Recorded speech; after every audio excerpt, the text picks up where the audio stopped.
Assalamualaikum warahmatullahi wabarakatuh. Terima kasih Tan Sri Pengerusi. Saya ada dua perkara yang saya nak bangkit dalam Kementerian Kemajuan Luar Bandar dan Wilayah, iaitu yang pertama 03100 FEKRA. 03100 Tan Sri, saya ingin bertanya kepada pihak kementerian berkaitan dengan apa yang disebut sebagai FEKRA yang berkaitan dengan tanah-tanah yang terlibat dengan peserta dan juga yang tidak melibatkan dengan peserta. Saya dah bangkit dalam perbahasan dasar dan saya mendapat jawapan yang tidak memuaskan daripada pihak kementerian, iaitu saya membangkitkan kerajaan negeri Kedah telah menuntut 200 juta duit yang sepatutnya diberikan kepada kerajaan negeri, dan beberapa perkara yang lain, termasuklah FEKRA tidak memberikan kerjasama yang baik dengan kerajaan negeri berkaitan dengan perjanjian-perjanjian, dan juga Kedah sebagai penyedia tapak tanah untuk pembangunan tanah-tanah FEKRA ini. Di Kedah, Tan Sri, kita ada dapat berdasarkan kepada rekod yang saya ada, lebih kurang 2,315 hektar tanah yang tidak mempunyai peserta, manakala yang ada peserta lebih kurang 8,623 hektar. Persoalannya, Tan Sri, ialah bagi tanah-tanah yang tidak ada peserta ini, tanah-tanah ini telah dibangunkan oleh FEKRA, sama ada dengan getah ataupun dengan sawit. Kiraan yang saya buat bersama dengan kawan-kawan, bagi tanah-tanah yang tidak ada peserta ini yang dibangunkan oleh FEKRA, yang kalau kita convert kepada ekar, kita akan dapat lebih kurang 5,337 ekar tanah. Dan saya ingin bangkitkan persoalan di sini berkaitan dengan sekiranya tanah ini, kalau kita lihat dari segi hasilnya, sawit, anggaran pendapatan oleh FEKRA sebulan 1 tan, dengan kadar harga 1 tan pada hari ini lebih kurang RM500 1 tan, maka untuk 5,337 ekar, FEKRA akan dapat pendapatan sebanyak 2.6 juta. Yang ini 2.6 juta. Sekiranya 20 tahun, kerana perjanjian ini dibuat hampir sudah menjangkau 20 tahun. 20 tahun kali dengan 12 kali dengan 2.6 juta, maka pendapatan bagi FEKRA ialah 640 juta. Kalau kita tolak kos pengeluaran yang standardnya, kita tolaklah, kita paling tinggi letak 50%, tolak campur dengan rate date 50%, maka pendapatan yang kita lihat di sini ialah 320 juta. Ini paling sedikit. 320 juta maksudnya adalah untuk sawit. Manakala untuk getah, pendapatan 1 hektar lebih kurang 1,500 kilogram setahun. Kita ambil sebulan 125 kilogram saja. Kalau kita darab dengan RM3 1 kilo, harga yang paling murah sekarang, kita akan dapat untuk 1 tahun RM4,500. Kali dengan 20 tahun, lebih kurang, kalau 1 hektar lebih kurang 90,000. Kali dengan 5,337 ekar, akan dapat lebih kurang 480 juta. Tolak kos management, kos pengurusan, masih lagi berbaki 240 juta. Jadi logik di mana yang telah disebut oleh Menteri Besar Kedah, juga yang saya bahaskan dalam ucapan dasar, dalam perbahasan dasar bajet baru-baru ini, bahawa inilah pendapatan yang sepatutnya ada di dalam akaun FEKRA yang tidak didedahkan kepada kerajaan negeri. Dan sudah tentulah ini merupakan suatu jumlah yang cukup banyak bagi kerajaan seperti negeri Kedah. Jadi saya minta kepada FEKRA untuk mengemukakan satu audited account tahunan daripada 20 tahun perjanjian ini dibuat sampailah kepada hari ini. Sebenarnya audited account ini tidak pernah didedahkan. Pada masa yang sama, duit-duit ini dimasukkan mungkin dalam fixed deposit dan sebagainya. Kalau kita ambil account bank sajalah, lebih kurang 8%. Kira-kira 8% setahun. Berapa banyak keuntungan daripada faedah yang dapat daripada bank yang masuk ke dalam akaun FEKRA. Saya ingin tanya kepada pihak kementerian, adakah duit ini benar dimasukkan ke dalam akaun untuk mengendalikan atau untuk satu akaun untuk golf yang mana memberikan peluang kepada lembaga-lembaga pengarah untuk enjoy golf dengan kawan-kawan, dengan kontraktor dan sebagainya. Dan saya dapat maklumat hampir 120 juta dimasukkan kepada akaun ini. Ini kalau kita baca daripada anggaran pendapatan daripada Kedah saja yang lebih kurang 2,315 hektar. Belum lagi kita ambil daripada negeri-negeri lain, Perak umpamanya, Pahang, Johor, yang paling tinggi di sini saya tengok Kelantan 3,469 hektar, yang jumlah keseluruhannya adalah 18,000 hektar. Kalau kita convert kepada ekar 2,000 saja, 2,000 hektar dapat 5,000 ekar. Kalau 18 ini kali dengan 2.5 untuk dapat dalam ekar, berapa banyak pendapatan sebenarnya? Berapa bilion sebenarnya pendapatan FECRA? Bolehkah dikemukakan ke dalam dewan ini supaya dapat penelitian daripada semua ahli-ahli yang berhormat, sebenarnya berapakah jumlah audited account yang sebenarnya yang dapat daripada negeri-negeri ini, dan kenapakah masih lagi keengganan daripada pihak FECRA untuk bekerjasama dengan kerajaan negeri? Kenapakah masih ada lagi ketidaktelusan kerjasama di antara kerajaan negeri dan juga agensi kerajaan pusat? Jadi saya pohon supaya ada satu jawapan yang konkret di dalam parlimen ini berkaitan dengan isu FECRA ini. Begitu juga yang berkaitan dengan tanah-tanah yang diambil, yang saya bangkitkan sebelum ini. Tanah-tanah yang diambil daripada pengusaha-pengusaha tanah yang dijanjikan mereka akan dijadikan peserta dan sebagainya, tetapi tidak dilaksanakan oleh FECRA.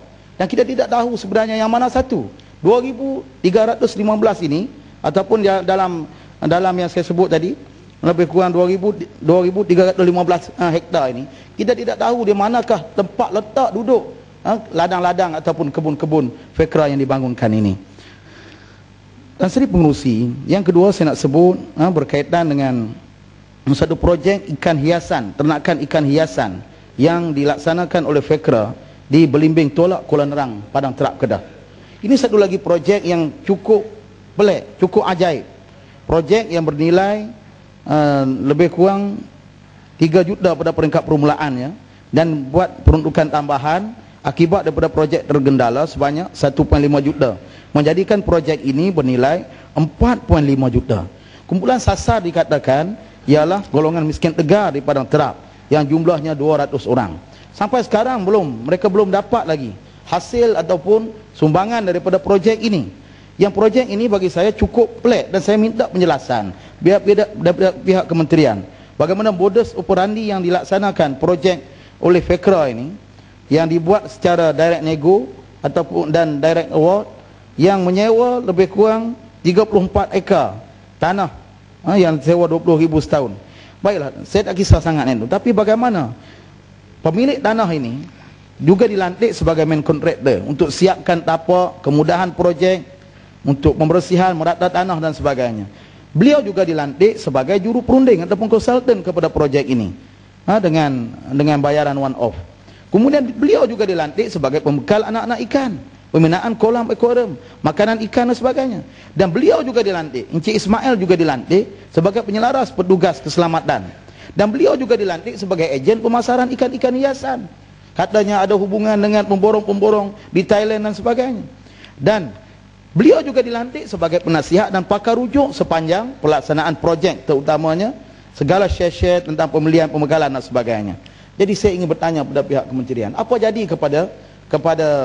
kepada projek ini? Apa jadi kepada jalan yang dijanjikan oleh FECRA untuk dibina ke tempat projek ini, yang masih lagi saya lihat terbengkalai sampai hari ini? Dan Seri Pengerusi, saya juga ingin bertanya berkaitan dengan, saya ingin bangkitkan persoalan berkaitan dengan FECRA ini, yaitu jadi projek lembu. Projek lembu ni cukup terkenal lah. Iaitu berkaitan dengan agihan-agihan lembu yang sepatutnya diberikan kepada rakyat miskin. Saya dapat maklumat daripada kawan-kawan yang ada hubungan dengan FECRA ini, yang sentiasa berurusan dengan FECRA. Projek lembu ini sepatutnya diberikan kepada orang-orang miskin. Tapi benarkah projek-projek ini telah diagihkan kepada lembaga-lembaga pengarah FECRA dan juga diberikan termasuklah dalam jamuan pernikahan ataupun perkahwinan anak ahli-ahli lembaga pengarah?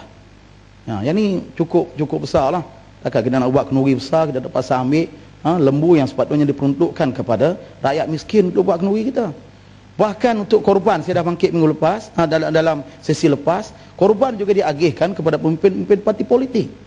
Ya, saya tak kisah kalau bagi kepada Lenggong, memang Lenggong dapat pun, dia pun mengaku, ya, dia dapat. Kami tak dapat. Tapi pada masa yang sama, kenapa diberikan kepada pemimpin politik? Ada rekod.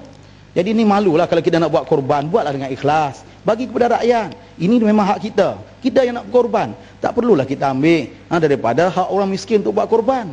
Malu sangat. Jadi tengok Lenggong dah setuju. Boleh?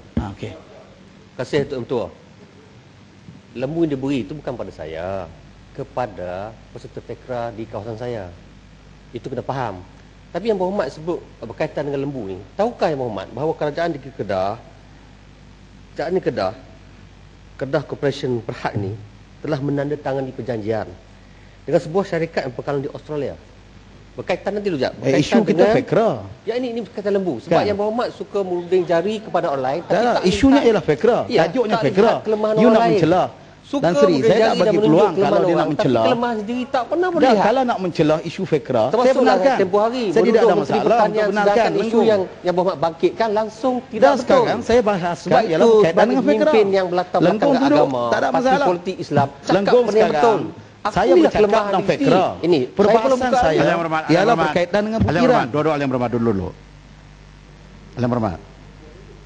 Kalau Padang Terap tadi berhujah mengenai dengan isu itu saja, tidak kaitan Lenggong, tidak timbul begini. Jadi ambil iktibar daripada itu. Berucap, hentam, tapi jangan libatkan orang lain yang menggamit macam begini. Sama ada apa yang disebut Lenggong itu tidak relevan kepada yang disebut yang Berhormat, dia berdiri terpaksa buat begitu.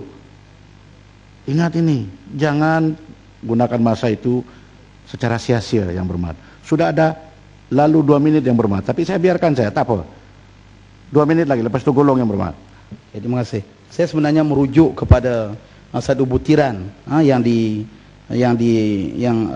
lembu yang dianugerahkan atau diberikan banyak 45 ekor lembu untuk ibadah korban. Termasuklah di Lenggong Tan Sri Yang Ketua, Tan Sri Pengurusi. Diberi satu butiran yang lengkap. Ya, yang Berhormat, begini yang Berhormat. Begini yang Berhormat, dulu yang Berhormat. Biar saya kasih penjelasan. Apabila yang Berhormat sebut Lenggong, kalau apa yang Lenggong dapat itu adalah melanggar mana-mana undang-undang, tugas yang Berhormat untuk lapor di mana-mana agensi kerajaan. Kalau apa yang didapat Lenggong itu adalah betul, tidak payah yang Berhormat sentuh. Kenapa? Bila yang Berhormat sentuh begitu, bermakna secara sinis yang Berhormat cakap secara begitu, dan ini menimbulkan peraturan masyarakat di mana kita tidak boleh keluarkan sangkaan jahat kepada mana-mana ahli. Peraturan masyarakat yang Berhormat ada kaitan dari sana ke sini. Itu sebab ilakan itu supaya masa tidak dibazirkan.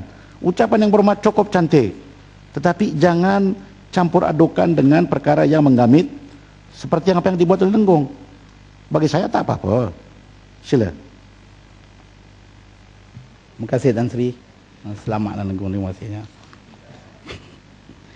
Baik, saya duka sikit berisu yang lain, yang itu berkaitan dengan beberapa perkara yang berkaitan juga dengan FEKRA, iaitu penyelewengan dan pecah amanah yang pernah berlaku dalam tahun 90-an yang sekarang ni masih belum diambil tindakan, walaupun pengarah FEKRA-nya dibuat dalam Sinar Harian 29 Julai 2011. Bekas ketua pengarah FEKRA bebas tuduhan pecah amanah, kan? Tapi saya nak tanya, kemana pergi duit ini, kan? Kemanakah pergi duit yang rugi, yang melibatkan modal lebih kurang 40 juta. 40 juta wang yang disatukan hasil projek yang sepatutnya dimasukkan ke dalam akaun induk FEKRA, iaitu syarikat Mana Juda Sdn Berhad yang menubuhkan anak syarikat baru, kirim modal dan sebagainya. Jadi yang ini telah diumumkan, tapi kemanakah duit ini pergi? Persoalan saya, adakah duit ini dimasukkan balik ataupun kita dapat balik duit ini yang melibatkan pegawai-pegawai FEKRA secara langsung, ataupun apakah yang terjadi kepada syarikat ini? Sebenarnya kita belum dapat jawapan, sebab keputusan bebas tuduhan pecah amanah ini hanya baru diketahui pada 29 Julai 2011. Jadi saya mohon pihak kementerian untuk memberikan jawapan bagi persoalan-persoalan yang saya timbulkan. Saya ingat itu saja Tan Sri Pengerusi. Terima kasih. Assalamualaikum warahmatullahi wabarakatuh.